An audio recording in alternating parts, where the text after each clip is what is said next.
ওই যে আগের ব্লগে বলেছিলাম না যে কিছুটা মাছ ধরা হয়েছিল সমুদ্র থেকে। তো অনেক ব্লগ দেখেছি, ব্লগে বলতে দেখেছি যে পাঁচমিশালি মাছ নদীর। তো আজ দেখো আমি নদীর নয়, এটা সমুদ্রের পাঁচমিশালি মাছ।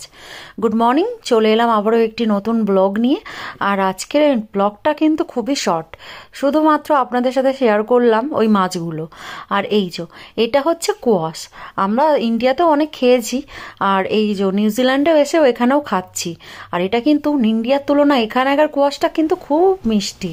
যাই হোক, রান্নাবান্না বসিয়ে দিয়েছিলাম, কোয়াশ কেটে ওই পেঁয়াজ দিয়ে আর একটু আদা বাটা দিয়ে জিরে বাটা দিয়ে কষছিলাম। মাছটা ভাজা হয়ে গেছিলো, এরপরে জল ঢেলে মাছ দিয়ে ব্যাস হয়ে গেছে।